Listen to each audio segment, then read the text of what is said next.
Hi my friend, and welcome to my channel in this video where I'm going to be talking about how I created this acrylic mural piece of artwork, and we'll go through a step-by-step process. So let's get to the part of explaining each step of the painting process.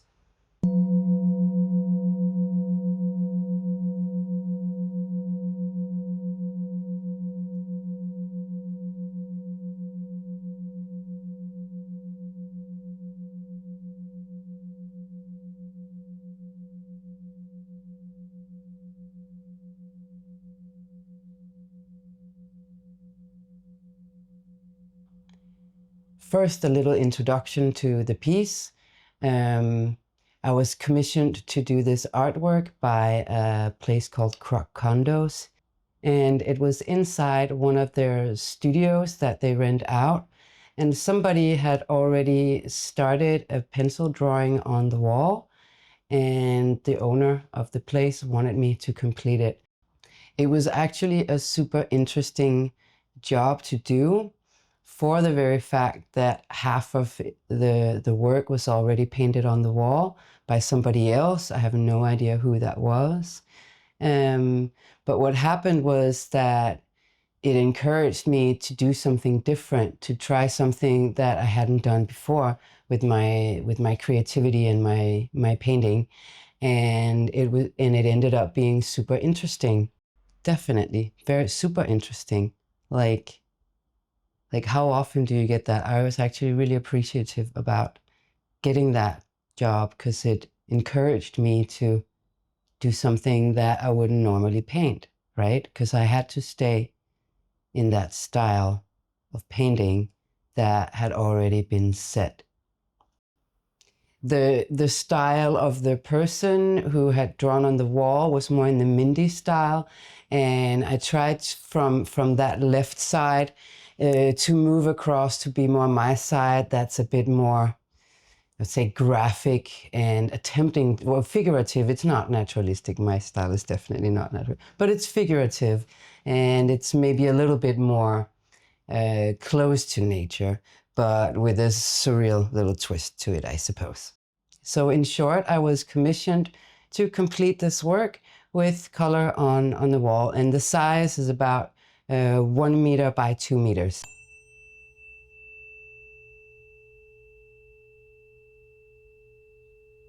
So the first part of the job, of course, was to complete the sketch, to decide how everything should flow and what kind of elements to have as part of it. So in this first frame, you see what was already on the wall, painted by somebody else. And then, of course, the first natural step is to complete the sketching of it and decide the rest of the composition and the rest of the objects and subjects of the piece of art. And you will maybe notice along the way that I also discard some of the original drawn in things and do something different because I felt that would look better. But of course, let's take it step by step.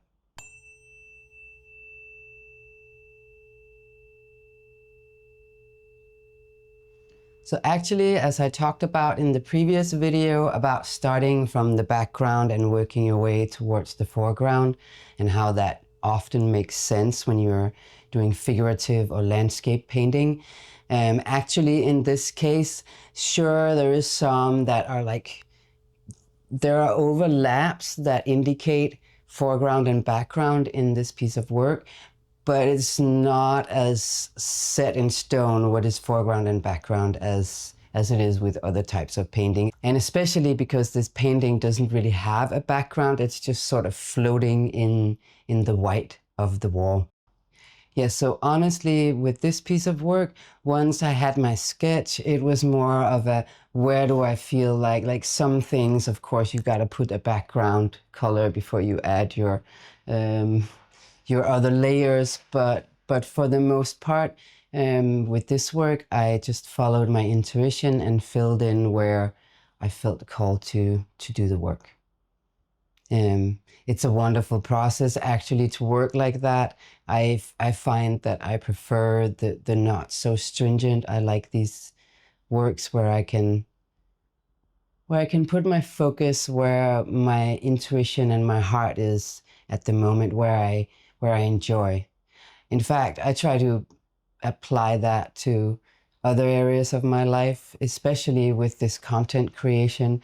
Instead of logically following like a strict schedule, I've allowed myself to go with the flow and to do each day what I feel called to do, where I feel the joy is at. And that turns out to have been super helpful. I really feel like I've made some major progress there. So I recommend that. Always listen to your intuition, not just when you create your art, but also in life. Like society teaches us to sort of to put more emphasis on logic and reasoning, but sometimes that's not what's called for. Anyway, back to the painting.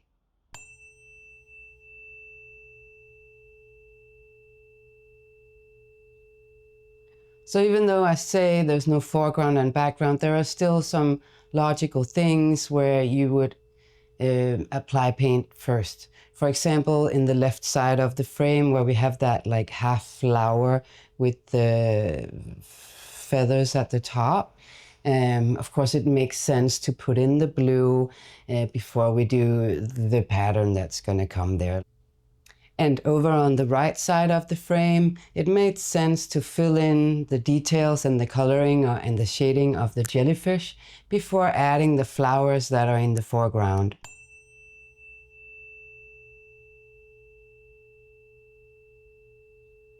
So even though there's not like a distinct foreground background thing going on in this work, there is still a process. There's still filling in the main color of an object and then adding the details and then, you know, shadows and then the highlights. There's always that process regardless. And as you see the steps step by step in this particular painting, it fills in first like the background colors, and then it sort of becomes more three-dimensional as I'm sculpting with the coloring and the lights and the shades of it.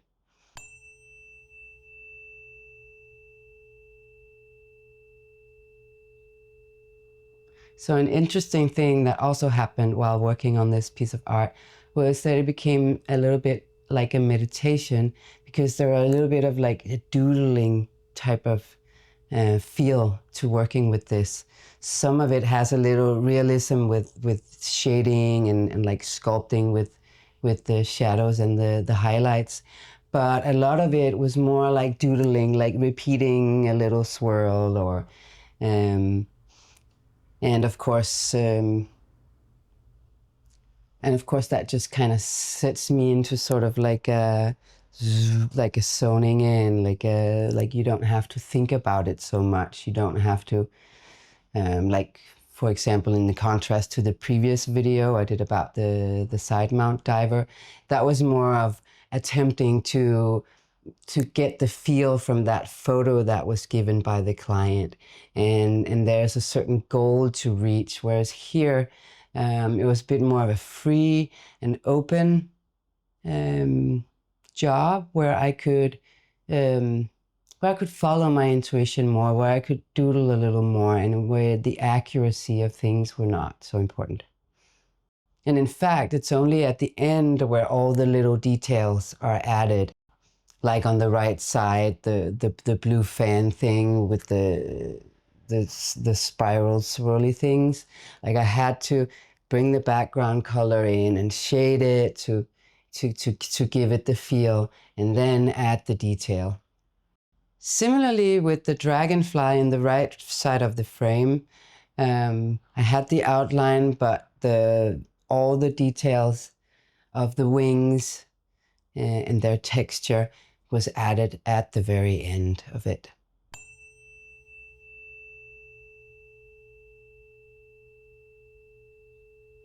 One thing you have to consider if you end up becoming a professional artist that sell your work is that sometimes the client budget doesn't fit with the amount of detail orientation that you'd like to add to the specific piece of work. And then there's a lesson there in choosing the solutions that are easy to do, that don't take a lot of time. At least that has certainly been a problem for me, and I know other artists also may suffer with this topic, which is the topic of just being too detail oriented. I would argue that some of my works up here definitely is a great example of that. So you can sit and be very, however, often regular people will not notice all that work you put into those very little and subtle details. So there's also a lesson in learning as an artist to acknowledge what types of styles are effectful. How can you maybe do something easier so that it doesn't take quite as long? At least those are considerations that you have to have when you're working within a specific budget from a client and you don't have unlimited time. If you're just painting for yourself and for the fun of it, then you can take all the time you need.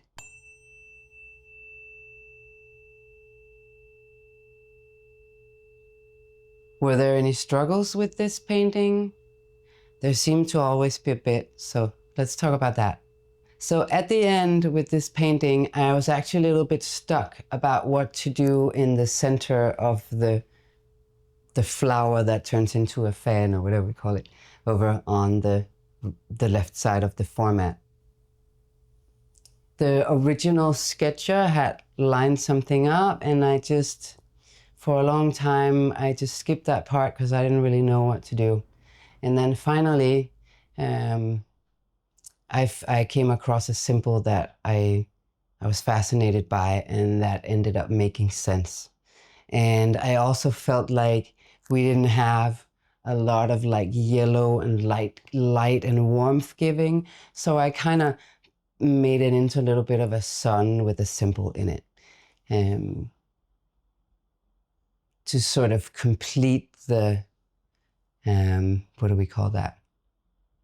To sort of complete the surreal feel to this piece. And then, of course, at the end, you want to sign your work. And nowadays, I prefer to sign my pieces of art with my logo instead of my signature. Unless, of course, it's like a small piece like this one I have here, where simply the logo would have been too big. Then I'll still add the signature.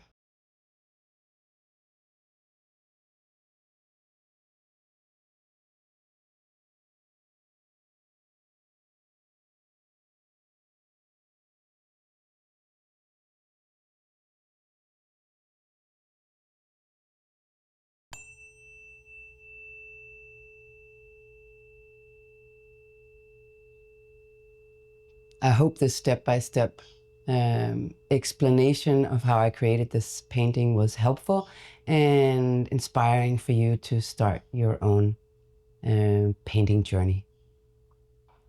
So for this specific client, I've actually done a previous piece of work at their property, and a really nice two-wall mural, like up a staircase. An underwater landscape that turned out really nice, and I'll get to a video about creating that, of course.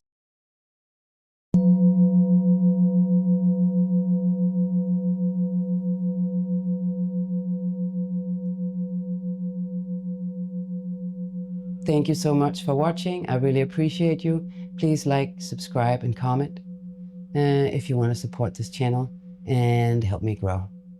Thank you.